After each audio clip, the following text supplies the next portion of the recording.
Human Ascension with Ellie.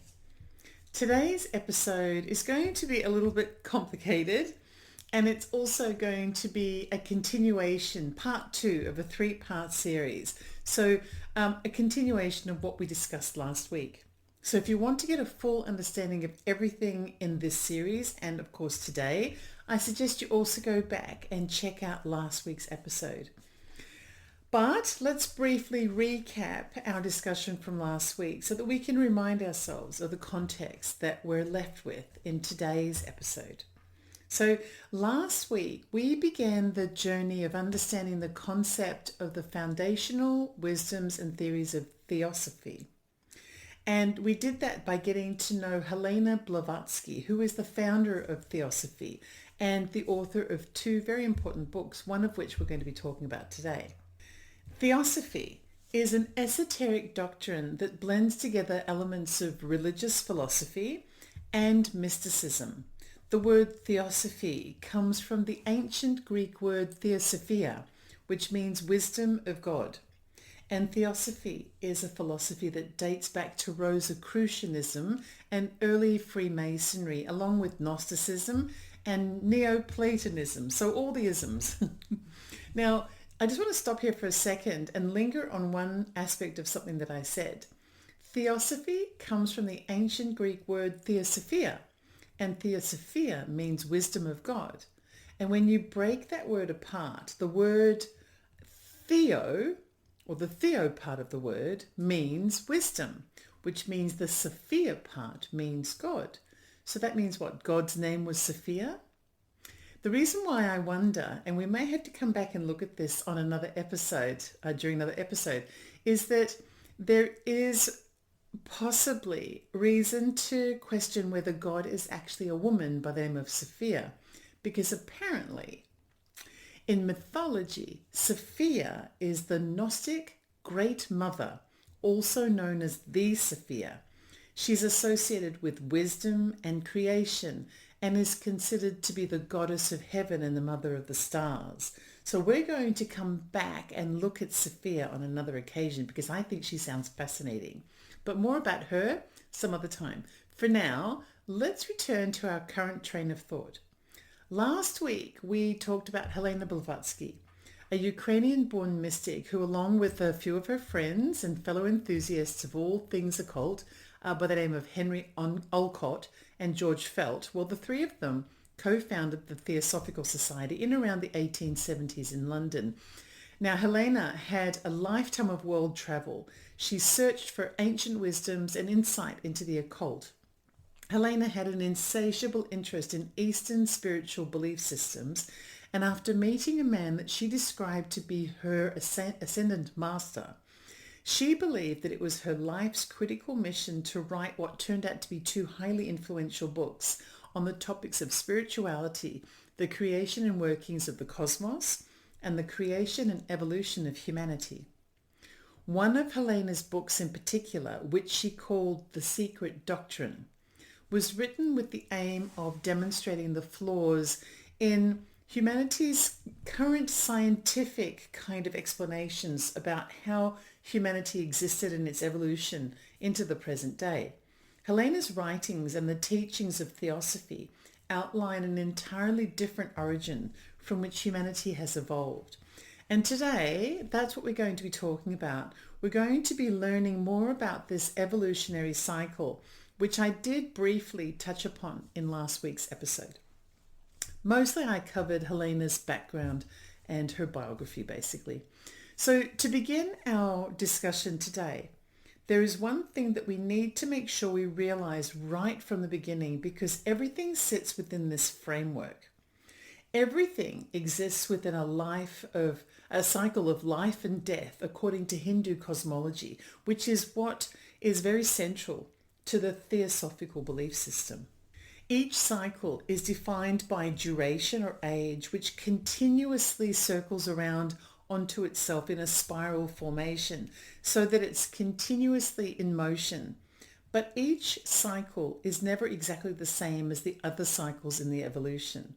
Hinduism includes the belief that the cosmic cycles, and perhaps even the cycles of life on some planets in the cosmos, can be measured in Brahma, which is quite an impressive amount of time, because just one Brahma is equivalent to 4,320,000,000 years. So we're talking a very, very, very long period of time.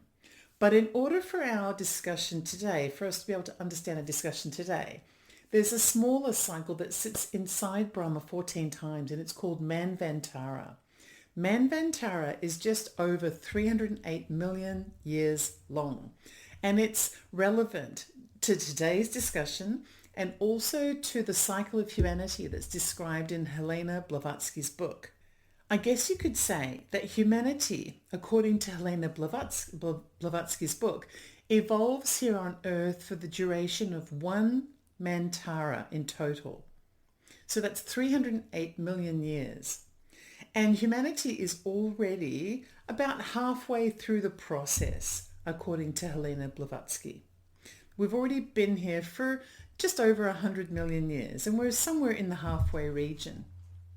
We have, instead of evolving from apes, as is the scientific explanation, we've kind of evolved from something that appears to be like a single cell organism, something that has an ethereal quality to it. There's no consciousness, there's no language, no awareness of its own existence, and it's able to multiply itself, a bit like a virus. Now, Helena claimed that her book, The Secret Doctrine, was dictated to her by her ascendant master, or an ascendant master, which is a term that's used to describe a human who has already evolved to the end of the evolutionary cycle, but has chosen to remain here on Earth in order to assist the rest of humanity in its collective ascension into a higher plane of existence. The Secret Doctrine book, as dictated by this ascendant master, describes that within Manvantara, there are 7 root races of humanity or human evolution. But the term root race does not mean the same thing that you might think it does. The term root race doesn't refer to ethnicity or cultural characteristics or anything like that. Each of the 7 root races is a separate stage of physical development.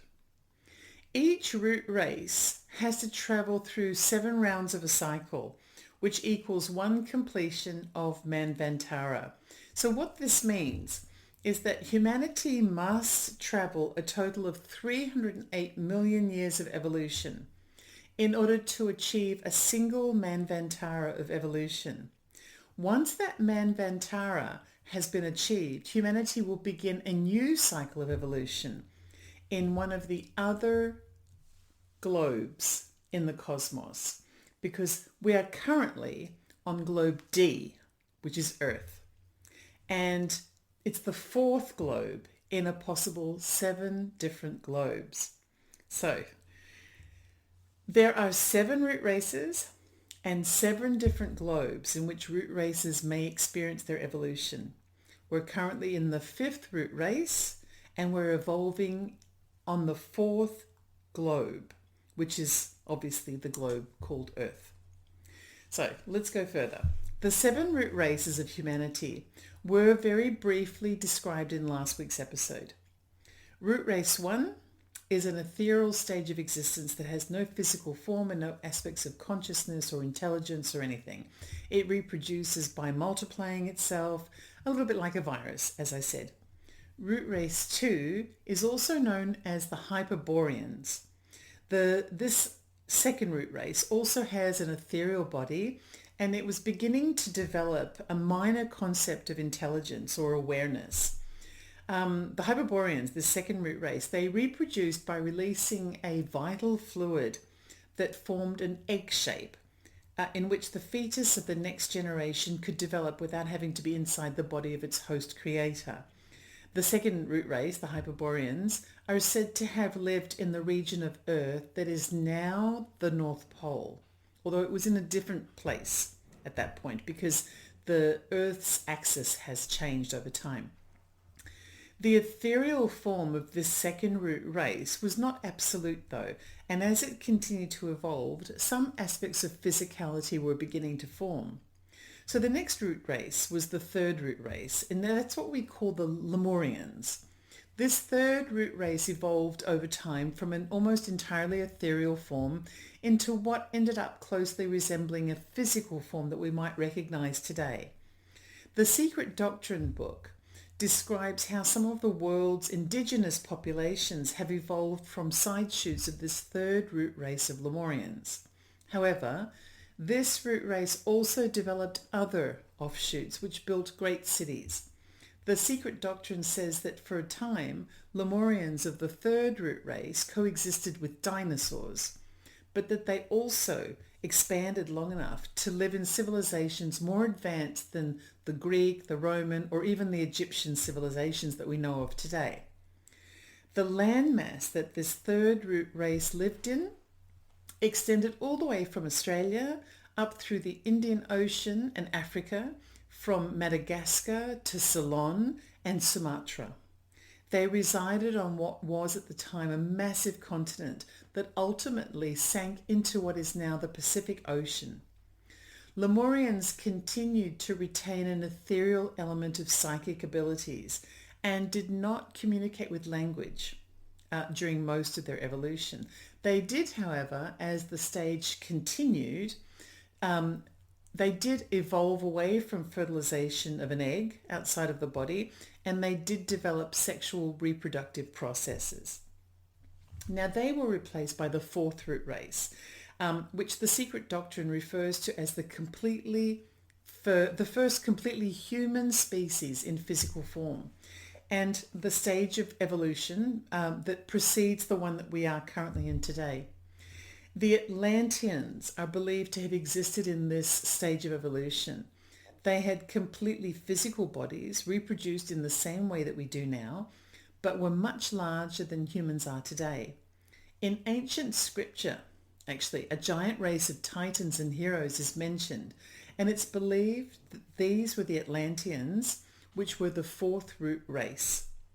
The Atlanteans were psychic, and their intellectual development was so rapid that it resulted in astounding levels of advancement in civilization and technology.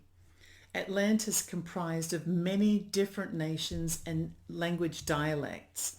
The Secret Doctrine mentions that the languages spoken now in China and by some American indigenous tribes continue to carry some small Atlantean language elements, albeit different from each other. Atlanteans of the fourth root race had strong psychic powers, which when combined with their developed physical properties it kind of turned them into these ungodly creatures, perhaps even evil. The fourth root race of Atlanteans also had a strong affinity to gods and goddesses, and the way that they worshipped these entities was indeed quite ferocious. The Atlantean continent was destroyed by sinking into the ocean. This was a very gradual process following the natural law that produces a change of continents in order to create the next root race. So every time a root race is about to become extinct and become replaced with a new root race, the physical environment of the land that they live on also changes and might even be destroyed in order to make way for that next root race and their civilization. The last Atlantean island was the island called Poseidonis, which is the same as the Poseidonis or Poseidon that was later described by the ancient Greek philosopher Plato. It was destroyed as a result of a war between the Atlantean black magicians and the guardians of Earth at the time, who were forced to intervene to stop the abuse of psychic powers. The guardians of Earth were a cosmic guardianship consisting of beings from all over the cosmos who were entrusted to safeguard the evolution of life in the galaxy. The Secret Doctrine describes how Atlantis sank into the oceans during what it refers to as the disfigured allegories of the race of Cain, the giants, and of Noah and his righteous family. Interesting. And that's the same as what appears in biblical scripture.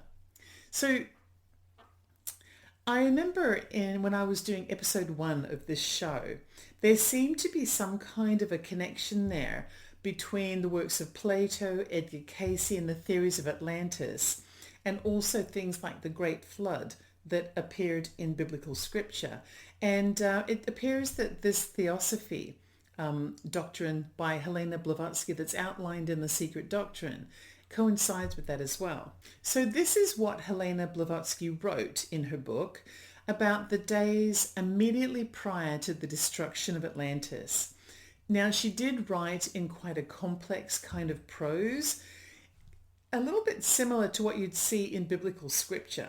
But I'm going to read this passage, and if it's complex, then I'll try and summarize my understanding of it at the end. So I'm going to just give it a go now. Right, so let's go. He sent his air vehicles to all of the chiefs of other nations and tribes, with pious men saying within, "Prepare, arise ye men of the good law, and cross the land while yet dry. The lords of the storm are approaching. Their chariots are nearing the land. 1 night and 2 days only shall the lords of the dark face and the sorcerers live on this patient land. She is doomed, and they have to descend with her. The nether lords of the fires, the gnomes, and fire elementals are preparing their magic fire weapons. But the lords of the dark eye, the evil eye, are stronger than they, the elementals, and they are the slaves of the mighty ones. They are versed in Ashtar, Vidya, the highest magical knowledge. Come and use your magic powers in order to counteract those of the sorcerers. Let every lord of the dazzling face and adept of the white magic cause the V1 of every lord of the dark face to come into his hands or possession, lest any of the sorcerers should by its means escape from the waters, avoid the rod of the 4 kamic deities, and save his wicked." Now I told you, this language is very complex and probably even tougher to understand when you're listening to me butchering the pronunciation of pretty much every word as I'm reading it. However, what this passage appears to be saying is that the guardians of humanity's evolution here on Earth, which may have either been a galactic federation of some kind or the Ascendant Masters themselves, or, delegates of the Ascendant Masters, they seem to be deploying a series of warships that flew in the sky and shot magical weapons of fire at the Atlanteans. This sounds like, either an intergalactic war or at least something that you might see in a science fiction movie. Now, without reading and translating the entire 1,500 pages of Helena's book, The Secret Doctrine, it's difficult to know for sure. But, this book was written, 80 years ago or something? And it's, more than that. Actually, it was written about 150 years ago. And it certainly does sound as though the book is describing an attack on Earth by extraterrestrials or otherworldly aircraft that possessed advanced weaponry. How could that be? And the purpose of the attack was to eliminate a race of people who had combined their advanced physical and intellectual form with an inherited psychic power that they had harnessed into a black magic for the purposes of ruling the Earth, or perhaps even going beyond the Earth and ruling other planets somewhere, or somewhere in the galaxy. It became important to prevent this 4th root race from continuing further. And in order to achieve the 5th root race that we currently are in, the entire 4th root race just had to be destroyed. And so just a few righteous families, like what's described in the Old Testament story about Noah and the Great Flood, were permitted to remain on Earth. And interestingly, very much in line with what we presently believe, but of course contrary to the official biblical translations, this Great Flood is confirmed to have occurred in the year 9564 BC, according to the Secret Doctrine, I think the Bible had, or Bible scholars had estimated it to be around 5000 BC, but somewhere in that region. So there was a war, and then there was disasters that befell Atlantis so that it could be destroyed. So we've had quite an evolution of humanity, and Atlantis has been destroyed. And that is the end of the fourth root race. What arises from this stage is the stage of evolution that we currently reside in, the fifth root race. Now, before I begin with the fifth root race, it's important to know that each of these 7 root races, of which we're currently in the fifth root race, well, each of these 7 stages consists of 7 sub-races as well. And each of the sub-races also consists of yet another 7 families or ethnic types. And so, for example, we currently live in the fifth root race. We travel through this root race by progressing through 7 different levels of sub-race. Each sub-race takes around 210,000 years to complete. And each sub-race consists of 7 ethnic families or offshoots that are all derived from the same kind of beginning, but they're all evolving separately based on their geographic distances and their conditions and their climates and their customs and other influences that exist throughout the world. So basically, there's 7 different ethnic types of human who are all progressing through a period of 210 years together in this subrace. And then each subrace is replaced by a new subrace until 7 have been concluded. And once those 7 subraces have concluded, then the root race can advance to the next level. The Secret Doctrine also recognized that as humanity evolves and becomes more intellectually advanced, the separations of the world will become weaker, leading to a merging of all of the different ethnic families into a homogenized kind of family that evolves to be more and more like one another. That's also quite an advanced kind of thinking for 150 years ago. And I'm going to talk about that in a bit more detail later on the show. So let me read to you what the Secret Doctrine says about the 5th root race, which is our current root race, and how it's going to evolve. Okay. Now, our 5th root race has already been in existence as a race of its own unique kind and is quite free from its parent stem, about 1 million years long, and therefore it must be inferred that each of its preceding subraces has lived approximately 210,000 years. Thus, each of its family races has an average existence of around 30,000 years. Thus, the European family race has still a good many thousand years left to run, although the nations or the innumerable spines upon it vary with each succeeding season of 3,000 or 4,000 years. It is somewhat curious to mark the comparative approximation of duration between the lives of a family race and a sidereal year. What she's writing about our current evolution or stage of evolution here in the 5th root race is that we have been in our current form for a long time, perhaps around 1 million years, and have been divided into subrace sections of 210 years each. So 7 subraces of 210 years each. And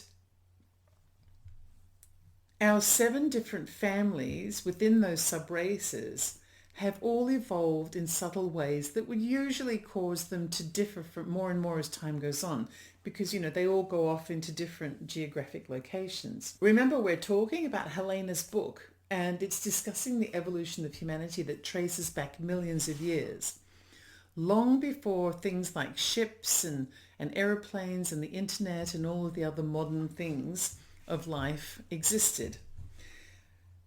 At the moment now, in today's world, it's possible for people to be able to migrate to other countries and to breed with other family races. But the Secret Doctrine that was written 150 years ago, it talks about this. And of course, it was much harder for that to have been the case. Now, we're going to talk about that a little bit later in the show as well. For now, however, let's go back to what Helena wrote about, how we might be connected to the root race that came before us. I told you this is complicated, so it might be a little bit hard to follow. I hope not anyway. I'm going to read a short portion of what she wrote. The last three family races of the fourth subrace of the fifth root race, each of which must have lived approximately 25 to 30,000 years. The first of these, which are called the Aryan Asiatics, witnessed the doom of the last of the populations of the great giant Atlanteans, who perished some 850,000 years ago. The fourth subrace witnessed the destruction of the last remnant of the Atlanteans, the Aryo-Atlanteans, in the last island of Atlantis, namely some 11,000 years ago. In this section, Helena describes something that at the time wasn't officially discovered yet.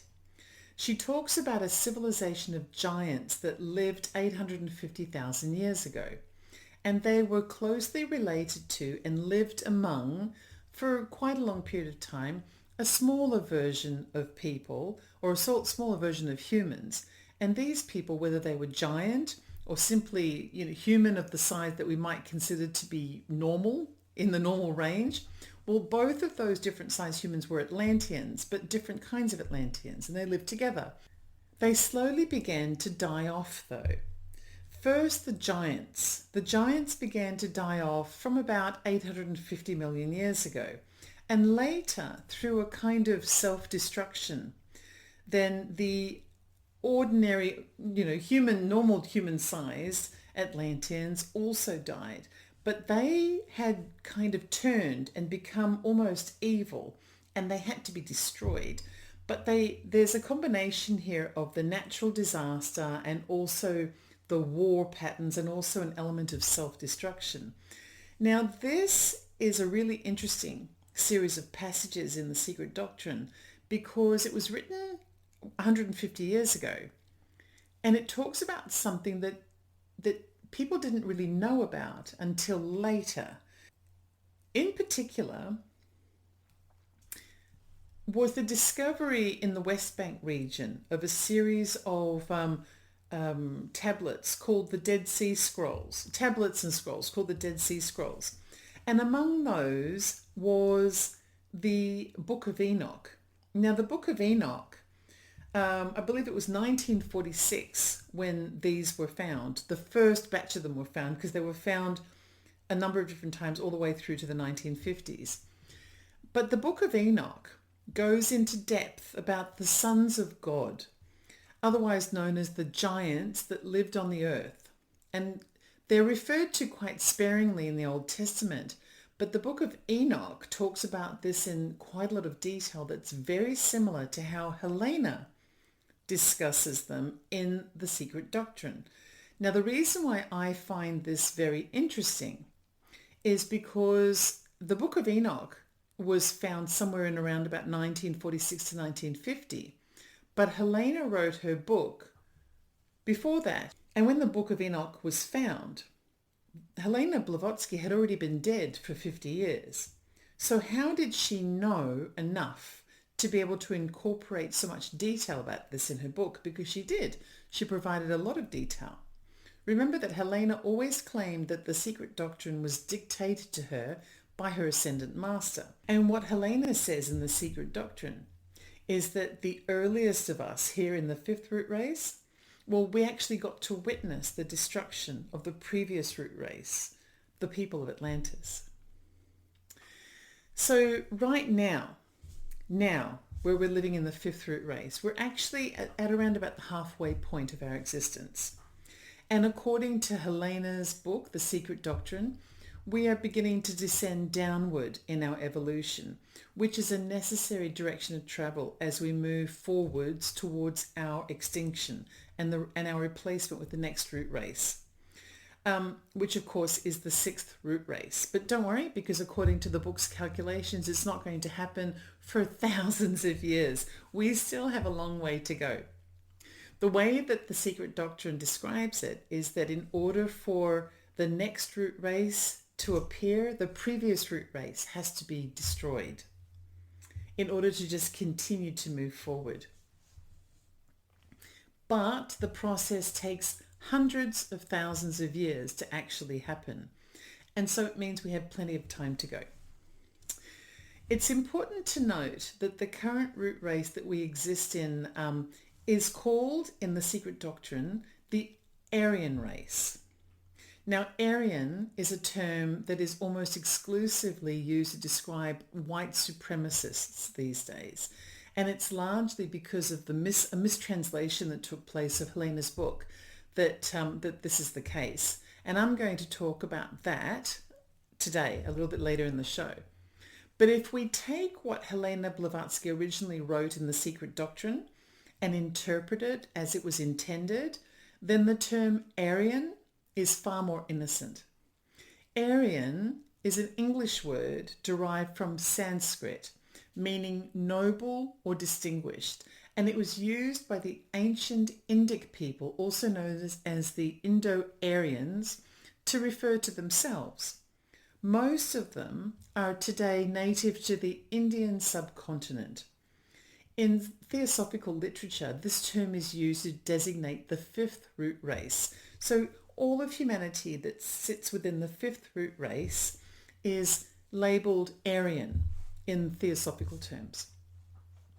But very specifically, Aryan is a name that's given to the very first subrace of this current fifth root race that we live in. The Aryans were described by Helena to be divided into 7 family races that existed in the first subrace. So the first 210,000 years approximately of this fifth root race. The way that the Aryans evolved in their various different family or ethnic groups was different depending on where they were located and which family group they belonged to. According to the Secret Doctrine, the most spiritually evolved of this fifth root race as it continues is the family that has evolved in the regions of India and South and East Asia, including China and Japan and also Iran. The family that's evolved the most intellectually is the European region or family. And the family that continues to have a slender thread of continued evolutionary relationship with the Atlanteans of the previous root race are the Egyptians and the Greeks, and what the Secret Doctrine book describes as the Romans, which I'm assuming must be maybe Italians or even French perhaps, just somewhere around that region. But Helena made a point of also adding that the descent of a root race is much faster than the ascent beginning at the beginning of the cycle, and that even now as we've just passed the halfway point and are descending into our eventual extinction, the humans of the new coming age, those that will be the humans of the sixth root race, are already beginning to populate the earth. Or as Helena described it, they're beginning to drop in occasionally. So what can we expect from the sixth root race to be, that will be following us when we've concluded our evolution? In last week's episode, I talked about how the evolution from Lemurian to Atlantean, or from the third to the fourth root races, also saw a change in body colour. The Lemurians were a red-yellow colour, which faded into a brown-white colour as evolution proceeded towards it into the Atlantean fourth root race.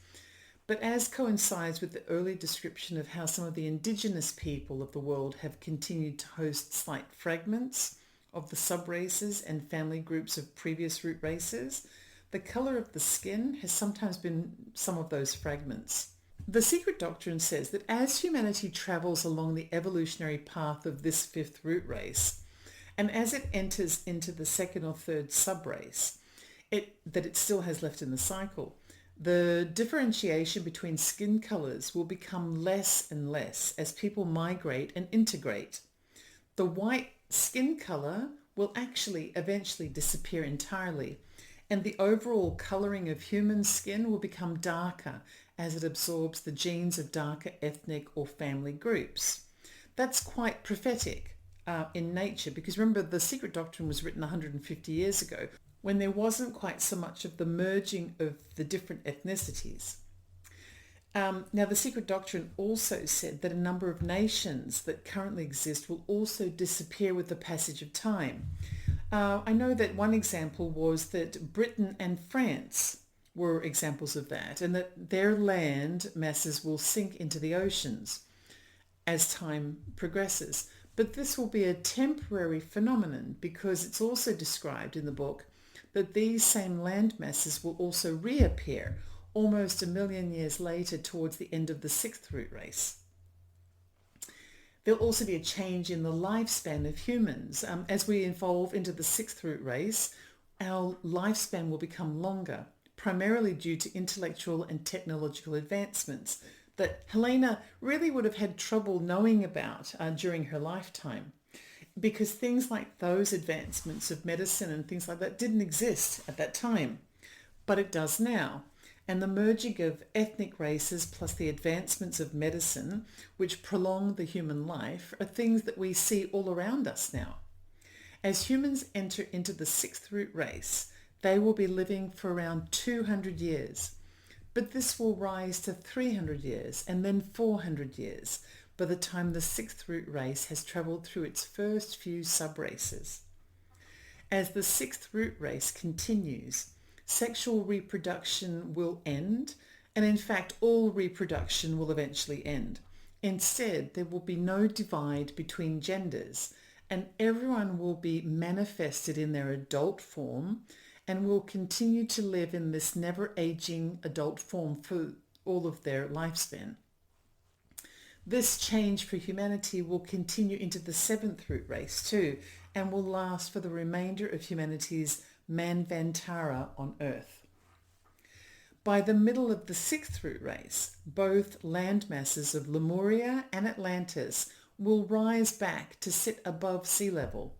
However, the Earth's waters will become depleted, and the proportions of land to water will drastically change. The Earth will consist of almost entirely masses of land, with only small bodies of water between them. And so many of the ancient civilizations will rise again. As time progresses and humanity evolves, it will enter into the seventh root race. It will have begun to lose its physical form and revert back to an ethereal presence that will become absolute by the time it has completed the fifth sub-race of the seventh root race. And so for the final two sub-races, before it leaves Earth completely, humanity will be of a higher existence as it prepares its memory of what it will encounter when it transfers to the next globe, which I guess will be globe E, and begins its evolution again, as yet a new first root race within a new kind of world. So when we look at this and try and simplify it, because I know that it's really complicated, and now I think back and I wonder to myself as I'm kind of explaining this, what on earth have I done to be able to introduce so much complexity in this particular episode? But let's just try and simplify it so that it's really brought down to the nuts and bolts. Manvantara is the 308 million years that humanity resides on Earth. It's broken up into 7 root races of time, and those 7 root races of time are divided into 7 sub-races of time. The 7 sub-races are also broken up into ethnic families. And so, as each of the families evolve through the sub-races and then through the root races, eventually they unfold to the end of the Manvantara. We're currently halfway through the 5th root race, and so there's 2.5 root races to go. We began in root race 1 as an ethereal spirit, kind of an ethereal presence that had no sense of consciousness and no language, and reproduced by multiplying ourselves. And then we became more physical in form, but retained a spirituality that was psychic in nature. And then we became our physical, tangible selves that we are now. But then, in order to prepare for our next planet, I guess you could say, we start to revert. We go forward in some ways and we go back in some ways. So we develop intellectually and perhaps spiritually, but we start to lose our physical form once again. And by the time we're at the end of the seventh root race, we're ready to transition onto our new planet and start an entirely new Manvantara of 308 million years in a different place. That's basically what Helena wrote about in The Secret Doctrine when it comes to humanity. But some of the things that she said were kind of prophetic in nature. So, for example, she describes in a lot of detail the civilization of Atlantis consisting of ordinary-sized humans. When I say ordinary, I mean like we are, but commingling with something that created giants, just like is written in the Book of Enoch, except the Book of Enoch hadn't been discovered yet. And that's the reason why it's so prophetic. It was 50 years after she died that appeared, and all she had to go by were the little snippets of information that appeared in the Bible, but she appeared to provide so much more information than that. The other thing that I think is a kind of prophetic that Helena described was the fact that unlike the rest of the evolution of humanity, when the different races would spread out and become more and more diverse, as we head back towards the end of our evolution, we start to merge back together again, where we become browner because we are joining together and our differences are becoming less and less significant. And we will eventually homogenize into this new ethereal spirit that has no gender, doesn't bother to reproduce because it just is. And we'll be ready to migrate into our new cycle of evolution on a new globe. It's really fascinating, very complex. It's enough to fry your brain, but it's very, very interesting. The Secret Doctrine also describes some of the clues that indicate that the next sub-race is starting to appear, and the kinds of people who are early indications of what's to come for all who are going to evolve into the next stage.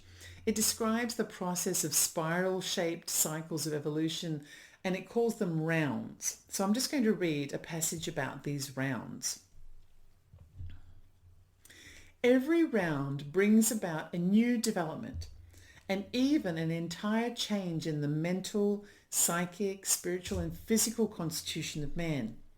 All these principles evolving on an ever-ascending scale. Hence, it follows that those persons who, like Confucius and Plato, belonged psychically, mentally and spiritually to the higher planes of evolution, they were in the fourth round as the average man will be in the fifth round, whose mankind is destined to find itself on the scale of evolution immensely higher than is our present humanity. So what Helena means in this section of the book is that those of us in humanity who are evolving faster than others will exhibit signs of the next round or the next sub-race of development. Not everyone evolves at the same pace, and in every stage of existence, certain individuals will begin to stand out as being far beyond their time because they are actually living in a stage that others haven't evolved to yet. But they can coexist. They might do it with different stages of mental and psychic and spiritual and physical development, though. The Secret Doctrine also described the concept and processes related to human reincarnation, which it claims has been occurring throughout the cycles of each family, each subrace and each root race since the beginning of time for humanity to exist and evolve on Earth. So here are a few quotes from Helena about reincarnation in her book. Firstly, when it comes to defining reincarnation, she wrote the following. Reincarnation or rebirth, the once universal doctrine which taught that the ego is born on this earth an innumerable number of times. Nowadays, it is denied by Christians who seem to misunderstand the teachings of their own gospels.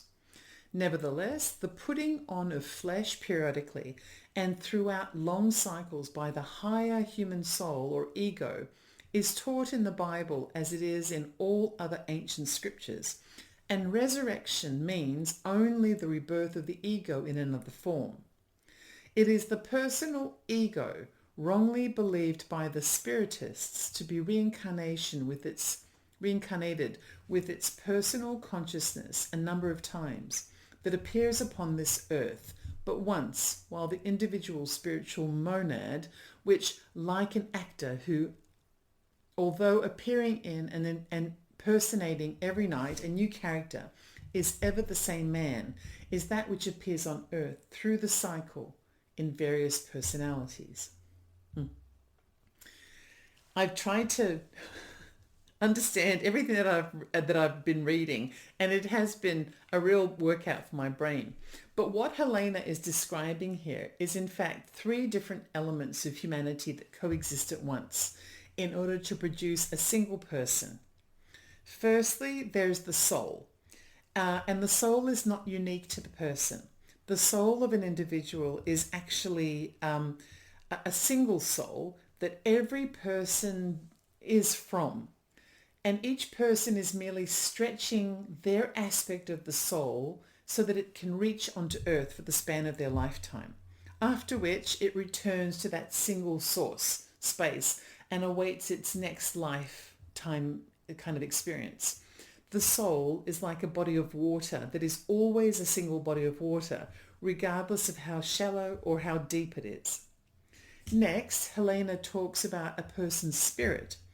The spirit is the entity that reincarnates and takes on a variety of different personas over the cycle of evolution. But the spirit never stays with a single individual. So once a person has passed on, the spirit has left them to be reincarnated into another physical body in the next cycle. The spirit learns to evolve with every host human experience that it encounters through karma. And then the ego is the third, and that is the personality of the person. That is what the physical body, appearance, habits, hobbies, sense of humor, accent and speaking voice and preferences and intellect and ethnicity, that's what that falls under. It falls under the ego. And the ego is discarded at the end of life because it's the vehicle that exists only as a host. It's a snapshot of a single life. So the snapshot can't continue once the human life has ended. The ego doesn't reincarnate. It is discarded and remains a snapshot in time. Now the language is obviously different, but the overall theme is the same. I've actually already believed this aspect of what Helena has stated long before I read The Secret Doctrine. I've always been doubtful of people who claim to learn enhanced wisdoms from the spirits of individuals who were quite limited in their wisdom while they were still alive. For example, if somebody told me that Johnny Rotten from the Sex Pistols band of the 1970s and 80s was speaking to them in the afterlife about humanity's future, and that his spirit was telling them all these wondrous secrets to life and existence, I'd probably be listening but quietly laughing on the inside, because Johnny Rotten was a deeply flawed heroin addict who might have helped spark a rather prolific punk music movement, but he spent most of his time getting high, smashing up hotel rooms and blaspheming the Queen of England. His snapshot of ego and personality would not have the evolution of consciousness to later return in spirit form and share the wisdoms of the universe. His personality was merely a snapshot. So after his life has ended, he no longer has the capacity to raise his consciousness. It's the next person who is inhabited by the spirit that once inhabited Johnny Rotten, who has evolved, and their new physical host is someone other than Johnny. And this is how the Secret Doctrine describes it. The ego and personality is the physical host which dies and is no more. The spirit returns to the mothership in order to be reincarnated, and the soul is and has always been only one soul, of which everyone and everything is an aspect of. But the soul itself is always and has always been what it is. and no individual can change that. So Helena also wrote that karma dictates the reincarnation of a spirit from one person to the next. She described it as karma equals like for like. So for example, if an individual is born to poverty but treats others as though they're kings, then karma produces like for like, and the individual shall be reincarnated as a king. But if a king is born and lives his life treating others as worthless paupers, then karma produces like for like, and in the king's next life, he will be reincarnated as a pauper. This is exactly the principle that appears in the mystical Judaic text of the Zohar. The Zohar describes the passage of life as being a desire that each ego travels, like a corridor of desire that lasts the individual's entire life within the human experience. And whatever they desire will produce a like-for-like outcome. So if a person lives a life of desiring money, then they will be judged and responded to accordingly in the afterlife. And no, that doesn't mean that they will end up rich in the afterlife. What it means is that they will be treated like money, perhaps to be handed from person to person without emotion or love, used as a method of acquisition, chewed up and used again and again until they begin to age and crumble into unusable dust. That kind of thing. And the more I read of Helena Blavatsky's Secret Doctrine book, the more I'm wondrous of how she was able to cover so many different topics and subtopics across 1,500 pages of every topic under the sun, drawing from her own experiences, the information dictated from her master, and the wisdoms of ancient philosophers from around the world and of every age of humanity. Helena Blavatsky's work was a masterpiece that might have resulted in her being labelled a theosophist. However, I think Helena was actually more of a philosophist, in the same manner in which Socrates, Plato, and Aristotle are recognized.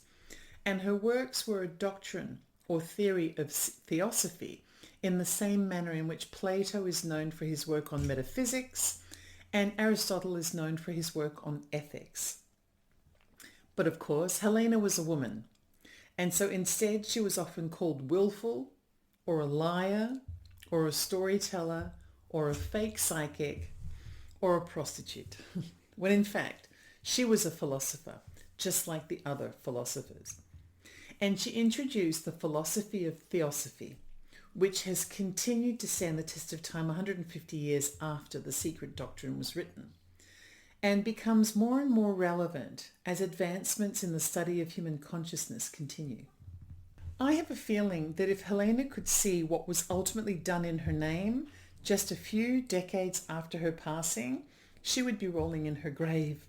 Because one thing that Helena Blavatsky never did was pronounce the white man to be superior to any other race of human. In fact, if there was any family of humans that Helena did believe were superior in advancement, either spiritually or intellectually, it was the ancient third and fourth root races of Lemuria, but particularly Atlantis, leading to the spiritual height so far in the fifth root race, perhaps within the South Asian region spanning India and across to Iran, and in the intellectual sense to areas of the world that continue to host remnants of the Lemurian and Atlantean civilizations. So essentially, what we consider to be Greece and Egypt and areas of the Mediterranean now.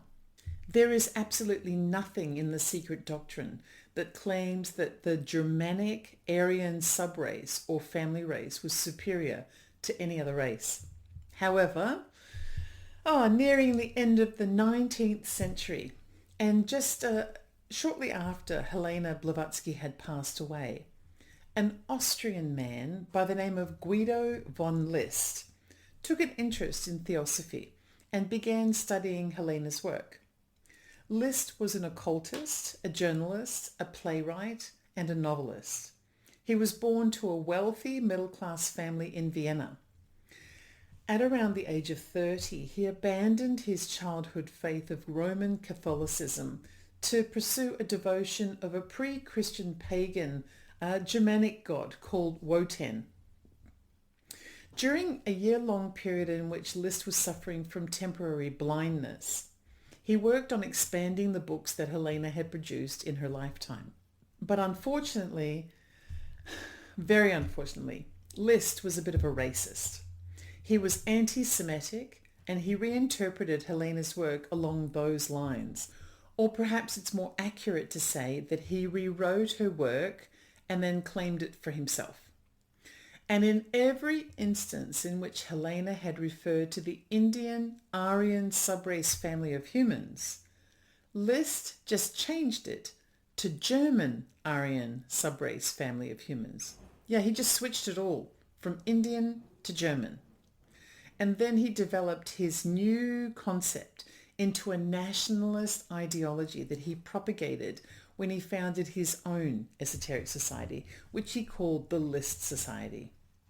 The Liszt Society was founded in 1908, but it didn't last very long, and all signs are that it disappeared from existence when Guido von List died a few years later. As it happens, at this precise moment in time, there were 3 different movements that were taking place in the Germanic regions of Europe. Firstly, the Nazi Party, secondly, the SS, and thirdly, the German faith movement. And they were all on the verge of combining into one massive movement that would reshape the world. I do wonder if Guido von List would have been such an a-hole, pardon me, if he'd known that his plagiarism, his sense of entitlement, and his blatant distortion of Helena Blavatsky's work would ultimately cause the world to travel down the road that it did. Guido von List expanded on Helena Blavatsky's work by incorporating her theosophical concepts such as root races, cyclical time frames, and also reincarnation, and he turned it into his own racial ideology. He took credit for a distorted vision of Helena's Aryan root race principles and transformed them into an Aryan German race, which he claimed would rise into a new age or empire. Liszt's version of the root races that he stole from Helena Blavatsky and mutilated to suit his own sensibilities provided a convenient backstory to what he decided was proof that the Aryan race was actually exclusively Germanic and superior to all other races. Next week, we're going to look at the way in which the Nazi movement, the SS, and the German faith movements converged into a single massive movement of terror, headed by the man whose name will forever go down in history as being one of the most, if not the most brutal tyrants against humanity, and how the distortions of Helena Blavatsky's book, The Secret Doctrine, were harnessed by Adolf Hitler and his men to give credence to an ideology of white supremacy that continues to push for power today. But not only that, we're going to also show you how it links to extraterrestrials and the UFO phenomena. Because it does. My name is Ellie, and you can find me at Ellie Dreams Down Under on YouTube. Thank you to everyone who's listening on one of KJRA's many broadcasting platforms. If you're looking to become a member of the KJRA viewership family, then visit live.kjradb.com and enter promo code Ellie, it's me, for 30% off your subscription. That's it for today.